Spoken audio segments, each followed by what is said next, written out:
After the incredible and industry-defining release of The Legend of Zelda Ocarina of Time and its mind-bending sequel in Majora's Mask, Nintendo decided to turn back to the classic 2D top-down style for the next in the series.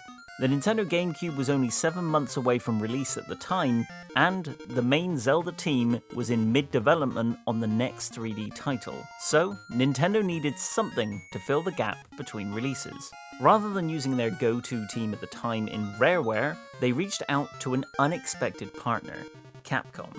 Known at the time for Street Fighter, Mega Man and Resident Evil, who else could possibly have been a better choice to take the reins of the series? Yeah, I can't think of anyone either. But Capcom took the challenge of making a Zelda game very seriously. So seriously, in fact, that they planned to make 3 interconnecting games for the Game Boy Color, but eventually trimmed it down to just 2 instead and released Oracle of Seasons and Oracle of Ages on the same day. Please join me as I venture forth on my adventure into the worlds of Holodrum and Labrina in the Game Boy Color generation of The Legend of Zelda.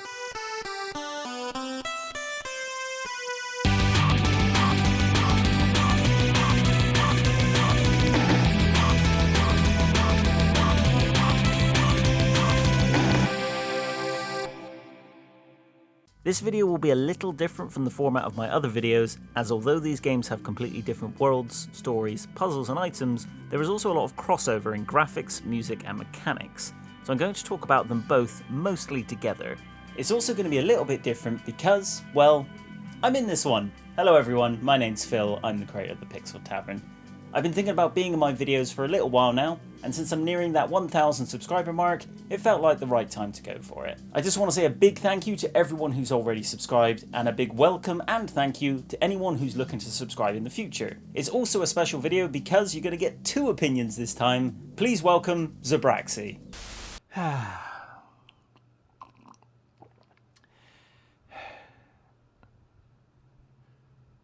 Did I forget to turn this off? Oh. Okay, well I guess he'll be back later. Just as a side note for this video as well, since these games do look so similar, to make it clear which game is on screen at any time, I'm going to have a symbol in the top right corner for Oracle of Ages, and a symbol in the top left corner for Oracle of Seasons. You do not know how hard that was to get right. And now we move on to the Game Boy Color generation of The Legend of Zelda. With Oracle of Ages and Oracle of Seasons, Capcom really set out to make their own mark on the series. And although the games are running on the same engine as Link's Awakening, they are very unique from the rest of the franchise. You see, these 2 games aren't like your usual color variants you would get with the Pokemon series, where there are just a few minor tweaks. No, Oracle of Ages and Seasons are pretty much 2 completely different games that can be played in any order. But thanks to a clever password system, whichever you complete first will give you a unique code to enter into the other game, which will in turn make it the sequel and give you not only a true final boss, but additional scenes, characters and dialogue that you wouldn't have seen if you played the game without the codes. And yet, these games still stand perfectly well by themselves. With both games releasing on 27th of February 2001, these 2 were the last major releases for the Game Boy Color before the release of the Game Boy Advanced just a few months later. Knowing that these games were made for very outdated hardware at the time, it makes them even more impressive, as crammed into just 2 8-megabit cartridges were 2 huge adventures that had lots of variations in them depending on whether you were playing with or without the codes. Not only that, but you can also transfer items across between the 2 for even more interconnectivity. On my original playthrough back in 2009 though, with the Game Boy Color versions, I didn't use any of that. I didn't realise that you were supposed to play one game and then the other with the code. I thought you played both without and then both with. It wasn't until I played them over the last month that I finally played them correctly to get the full ending and the full experience. If you plan to play them when they release for the Nintendo Switch Online service in the next several months, or just pick up some old cartridges, I highly suggest you do the same, as it adds a lot to the games and allows you to finish the story fully, and also gives you unique interactions and dialogue that references the previous game's story and actions. So what about the story? Well, both games have very similar introductions. Link is riding on horseback towards Hyrule Castle and enters to find the Triforce calling upon him. Depending on which game you are playing, Link will be warped to one of 2 worlds. Labrina for ages, and Holodrum for seasons. I started this playthrough with Oracle of Ages, so let's start there. The game starts with Link arriving in the land of Labrina and finding Zelda's assistant Impa, who's looking much less ninja than she did in Ocarina of Time. She then leads you to the Oracle of Ages, Nehru, who, with her magic harp, is able to control the flow of time in order to keep it flowing smoothly. Unfortunately, and unknowingly, Link has led the sorceress Varan, who is hiding within Impa, right to Nehru. She grabs her and travels back in time to wreak havoc on the land of Labrina by building the Black Tower, which thrusts the land into turmoil. Link must travel through the land and back and forth through time, saving the Great Mako Tree, a giant tree that's got wood for Link, and gather the 8 Essences of Time to stop Varan. Secretly though, behind the scenes, the witches known as Twinrova are plotting to revive Ganon, and in order to do so are reigniting 3 flames. With ages, the flame of sorrow is lit. Then the story of Oracle of Seasons, which I played second, using the secret password. Link arrives in the land of Holodrum and comes across Din, the Oracle of Seasons, who can control the flow of the seasons with her staff. Suddenly, the General of Darkness, known as Onyx, arrives and kidnaps her, throwing all 4 seasons out of whack. Link must traverse the land of Holodrum, while also going through summer, autumn, winter and spring to save the male version of the Great Mako Tree. This one doesn't have the hots for Link and mostly keeps napping throughout the whole game. Link must gather the 8 Essences of Nature and stop Onyx from destroying the land. However, the Twinrova sisters are able to light the flame of destruction, and in kidnapping Zelda, they are able to light the flame of despair, which resurrects a mindless, destructive Ganon. Link defeats them all, rescues Zelda and the Oracles, and sets sail off onto another adventure. So, these stories are pretty similar, and although the linked aspects of the story are quite unique, the overall plot is definitely one of the weaker in the franchise, with not much overall lore added to the series. It's not that they're bad stories, but after playing Ocarina of Time, Majora's Mask and Link's Awakening, I think I was expecting a bit more to the plot. However, it doesn't detract from how unique these games are from the rest of the franchise. With a completely different development team, known as Flagship, which was part of Capcom, they were able to make their own mark on the series, and would even go on to make the next portable game for the Game Boy Advance with the Minish Cap. Thankfully, the gameplay across both is still fantastic. Playing exactly like Link's Awakening, the games have all the same benefits of that game, while sadly, having the exact same issues. Things like the Power Bracelet once again being an item you have to equip, rather than just making picking up pots a context-sensitive action like in the other games in the series. You will be constantly opening up the pause menu to switch your items, and as before, it does get a bit annoying. Beyond that though, there's not really any issues with the gameplay that I can think of. As with Link's Awakening, the world for both games are very dense with content, and in my opinion, have a lot more variation, with more unique areas across the 2 games, and thanks to the time and seasons mechanics, you get variations of each map, with both games showing perhaps even more variation than Link to the Past's Dark World. The item variation is also quite strong across both games, with Oracle of Ages adding a mermaid suit, allowing for underwater segments that can be fun to explore, except for the tedium of the controls though, which need you to repeatedly press the direction you want to move in, rather than just holding it down. And you can also only use one of the 2 item buttons. Very weird design choices here that doesn't make the game any harder, just a bit more annoying to play. But one of the more fun items, which I swear is not as dirty as it sounds, is the Seed Shooter, which can shoot several different seeds around with unique powers that can bounce off walls, making for some fun puzzles, and can be useful in a fight too. Oracle of Seasons brings in one of the best items in the series with the Rock's Cape, an upgrade to Rock's Feather that allows you to glide across gaps, which is personally one of my favourite items in the series. Then there is the Magnetic Glove, a replacement for the hookshot. It can push and pull both Link and items across rooms, making for interesting and death-defying traversal puzzles. The star of the show for Oracle of Ages, though, is its time travel mechanic via the Harp of Ages.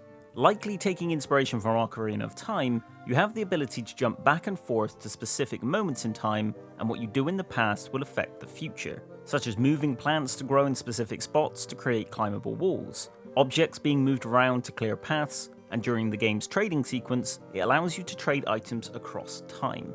For a majority of the game, you are limited in how you can travel through time, similar to how you were restricted in Link to the Past for travelling between the Dark World and the Light World. However, later in the game you unlock the ability to be able to switch whenever you want, and this really opens up the gameplay and the puzzles to be much more interesting. There's also a very well designed dungeon that you have to enter in both time periods in order to complete, pulled off in a similar way to the Spirit Temple from Ocarina of Time, but vastly expanded upon. With Oracle of Seasons, Link obtains the Rod of Seasons, allowing him to swap between them in specific spots in order to change the environment around him, such as creating snow piles in winter or drying up lakes in the summer. It's a very well used mechanic that, due to its limitation of only being usable in specific areas, means you have to think on a wide scale of how far this is going to affect the area. Both games use their core mechanics incredibly well and take the multiple worlds design introduced in Link to the Past to new and exciting heights.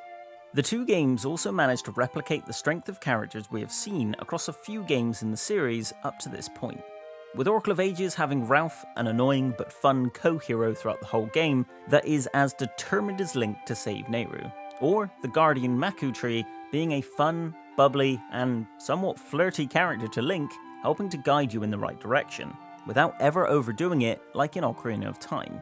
There is also Nehru, Queen Ambi, and the villain Varan making frequent appearances to flesh out their characters and remind you what Link is here to save and to fight.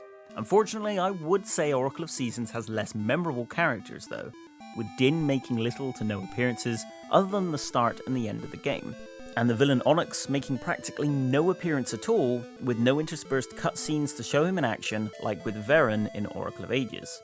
The individual characters of the world are as good across the two games, but there was definitely less for the main characters in Seasons. Finally, there's the music, and although not a bad soundtrack by any means, it's sadly just not a memorable one. With no unique main theme, opting to use Link's Awakenings instead for both overworlds, and fairly forgettable tracks for the dungeons, the game just doesn't have its own unique identity for its music, like with every other Zelda game up to this point. It's a shame to see, as we know Capcom has made catchy music in the likes of Street Fighter and Mega Man at this point, so it's not like the talent wasn't available. It more just seems the budget may have been spread a bit thin across the two games, and as such, the music didn't get the attention it deserves. Again, they're not bad soundtracks, and it even has a great 8-bit version of the Song of Storms. It just has no real identity of its own, and I can't think of any memorable song that is unique to these two games. Overall though, these two games are without a doubt the two best games from the Game Boy Color generation you can play. The team of Flagship at Capcom truly showed that Zelda is a franchise so good that with enough care and attention, it's not just Nintendo who can make it great. That's not to say to give the franchise to anyone, Nintendo. We all know about Philips CDI games. But it does seem Nintendo knows how to pick the right teams to put on their franchises. Best of all, the team showed that Zelda could still work in a 2D format for years to come, even after the industry-changing masterpiece of Ocarina of Time. Wait! Did I hear someone say Ocarina of Time? Ocarina of Time? What? No, that was last month. Hey Zerbraxi, you came back. Nah, sorry, this time we're talking about Oracle of Ages and Seasons. One of them is all about time though, and the other does have the Song of Storms in it. Oh, I'm playing that one too! I've always been so impressed by the Oracle duology. Flagship really did right by the franchise and created two of the best games on the Game Boy Color. Yet they were also able to tie in their own style that more matched the handheld formula. I always found it so cool how Link's Awakening and the Oracle games almost feel more like old school RPGs. Like how many NPCs often hint towards directions requiring this constant exploration? Or how many items do you regularly upgrade rather than simply getting more and more new ones? Interesting point you make about the RPGs. See, I grew up on a video game diet of primarily platformers, such as Kirby and Sonic, and later on some shooters, such as Half-Life and Halo. RPGs passed me by until more recently, so I didn't really make that connection. But I can completely see what you mean. In Ocarina of Time, you are more pushed forward by the plot and the cutscenes, whereas in the Oracle games and Link's Awakening, I felt it was character dialogue and subtle hints that pushed me on to the next destination. There's a slight feeling of funneling the player to the next dungeon as well. After the more open-air freedom of Ocarina of Time and Majora's Mask, these games felt a bit more restrictive, but in a fun, puzzle-like way, not in a limiting way. This would be used again about a decade later in Skyward Sword. Yeah, the fact that you even mention that player navigation is puzzle-like is a perfect compliment to Flagship. They proved that they could match Nintendo's design intentions so well that honestly, if it wasn't for that Capcom logo at the start, I would have had no idea that this was not 100% a Nintendo project. How about you though? I completely agree as well. It feels very authentic Zelda design, pairing perfectly with Link's Awakening, which is fitting considering in the Hyrule Historia, it states that these games are just before it in the timeline.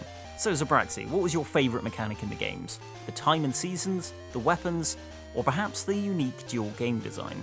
The two-game hook is genuinely really cool. The fact that you're never really lost for context, but that the pairing secrets still provides so much more in terms of items and fun little story moments, that's really impressive.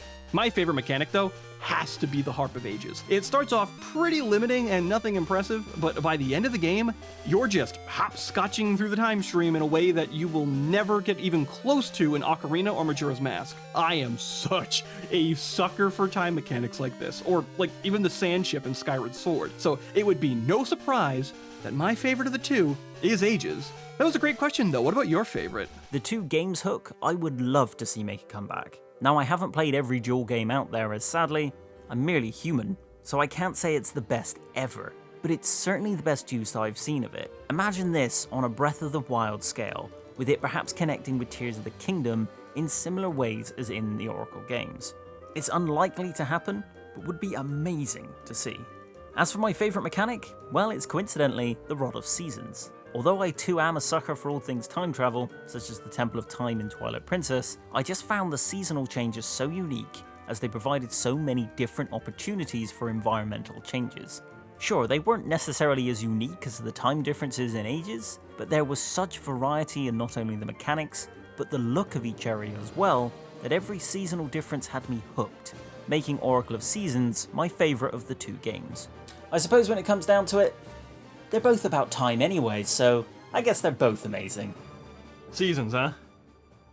Wow, okay. Yeah, just invite me onto the show and say you like Seasons more. I get it. No, that's cool. Yeah, just invite me on it and you look like a damn fool in front of everybody. Zerbraxi? Zerbraxi? Guess he's gone. Well, maybe he'll return someday. But in the meantime, I'm going to have to move on to the next generation of Zelda games in the first part of my GameCube and Game Boy Advance generation video. The GameCube generation will always hold a special place in my nerdy heart, as Wind Waker is the first Zelda game I ever played and is still in my top 2 favourite games of all time. I will also be covering the Minish Cap, the third and sadly final time to date that we saw Capcom take on the series. 2 fantastic games on the next part of my Zelda Extravaganza series. Thank you very much for watching. My name's Phil and I'm the creator of the Pixel Tavern. I hope you enjoyed the video and so far this series. I've had a lot of fun making each part and I look forward to making the rest. If you want to see more, please subscribe to the Pixel Tavern, click the like button and the bell icon to really help the channel. Also, a big special thanks to my fellow YouTuber Zerbraxi for joining me on this episode. Please go check out his channel at youtube.com/@Zerbraxi, or you can find his channel in the description below. Make sure to check out his video on the Oracle games too, as a certain voice will be appearing there. Now we're getting pretty damn close to the Tears of the Kingdom release date, so imagine there might be some delay in my next video or two. But I'll be back as soon as I can bear to stop playing that game. In the meantime, I hope you all enjoyed the video, and there are more videos on screen now. Until next time everyone, thank you very much for watching.